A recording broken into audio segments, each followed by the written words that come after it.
Hello everyone, I'm Rodney from 3dgameman.com. Today I'm looking at two cases from Thermaltake. On the left we have the Commander G41 and on the right is the Commander G42. They are virtually identical except for the front bezel, which by the way is plastic. The remainder of the case is steel. And these cases come in two different options. You can get them with or without a window. The dimension, well, because of the front panel, it's a little bit different, and I'll list on the screen the dimension of both of these cases. And they come with the same stuff pretty much. You've got a user's manual for each, warranty information, as well as a 5 1/4 inch to 3 1/2 inch drive bay adapter. This is a 5 1/4 inch to 3 1/2 inch plate, and a bag of screws, a speaker, and some plastic cable ties. Now I personally prefer the styling on the front panel of the G41 over the G42. Somehow this one is more symmetrical and looks cleaner, but this looks pretty neat as well. You have the ports and the reset button, power button, and LEDs in the same location at the top, so it's very, very convenient, especially if you're putting this on the floor. But it's kind of reversed.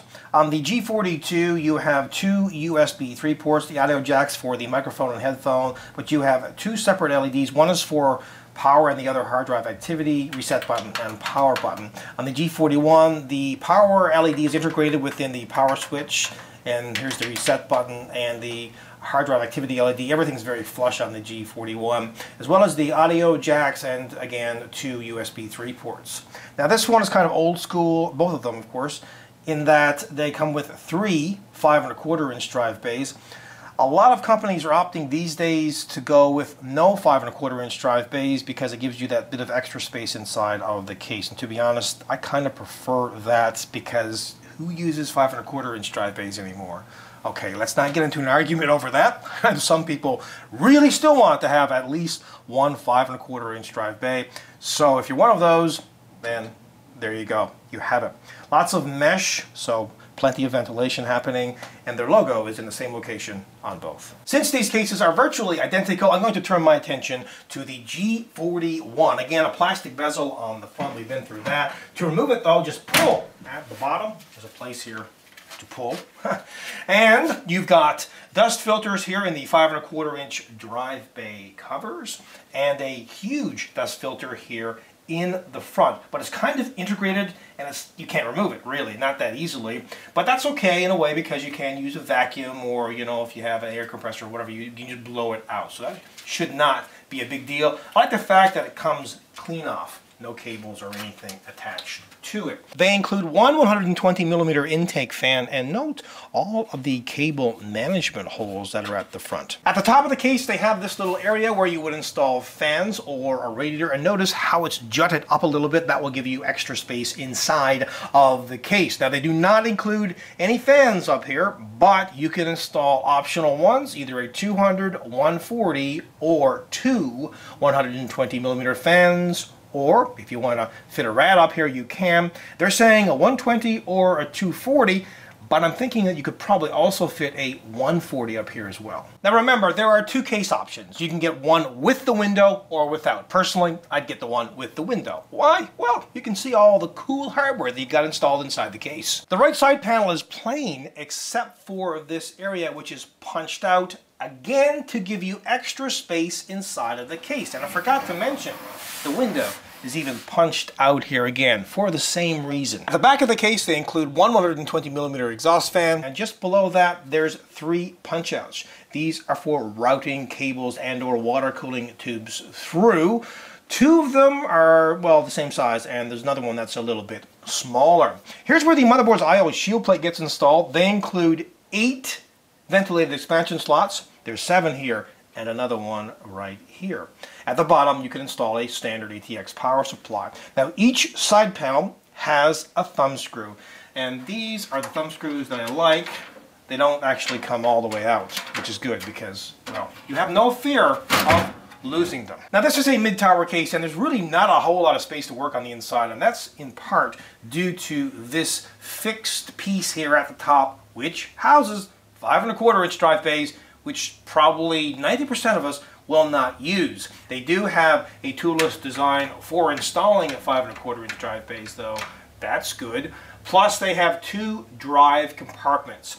You can fit 3 2.5 inch drives or up to 3 3.5 inch drives in each. Now this one at the top comes out really easily. You pinch the top and the bottom. It comes right out. They're on plastic rails and it slides right back in, so that's nice. You can install again. Once you pull them out, you just pinch on either side, pull this out. Plastic rails.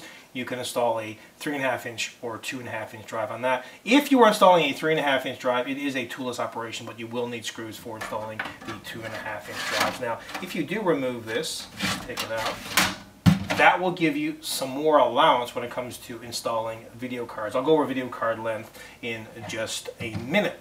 Now let's look at the motherboard tray. It's not removable, and really why would it? This is kind of like a budget case, but you do have a large hole on the motherboard tray for the cooler's retention plate. Plus there are some cable management holes here and plenty, I mean plenty of space behind the motherboard tray for routing the cables. Oh, and before I forget, the fan lead is sleeved and comes with a 3-pin connector.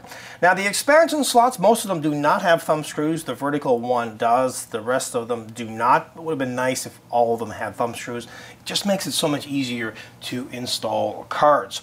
Now as for motherboard compatibility, you can fit a micro ATX or standard ATX motherboard on the inside. And let's go through video card length, cooler height, and power supply length.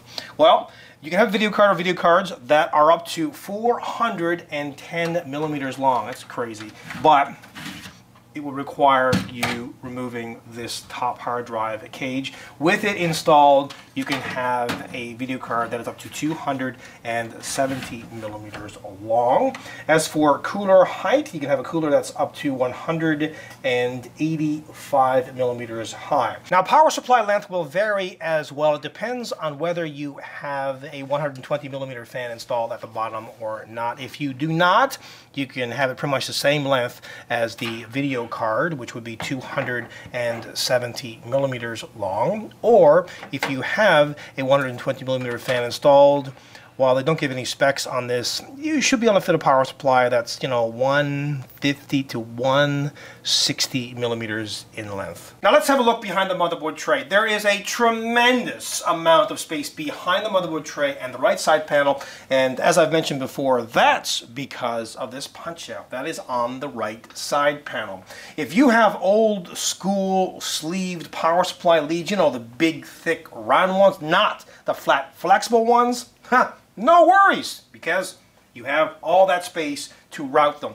Get all that mess out of the inside of the case and put them back here. It looks neat and tidy. It will also increase airflow. As I mentioned before, you have all of these holes for routing cables as well as punch outs to attach them. At the bottom of the case they have 4 plastic feet but soft inserts on each, and these are fairly tall, which will mean that you'll keep the case off the surface that it's on good if you have it on carpet, because it can sink down a little bit. They do include a removable dust filter here. Nothing complicated though, just super simple.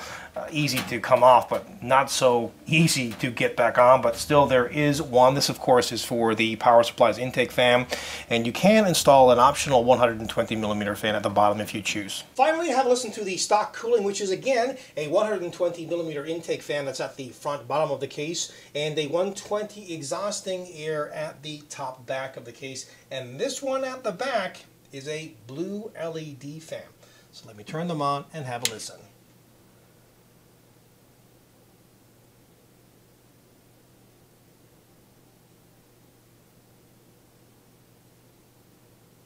If you're on a budget but you need a feature-rich case, either one of these would definitely do. They have all the features that you really should be looking for in a mid-tower case, and then some. Sure, it's a pretty basic overall design. The build quality is not exceptional. The styling, yeah, I again like the G41 better than the G42, but that's a personal preference. But overall, I'm pretty impressed with both of these cases, and I give them both a great rating.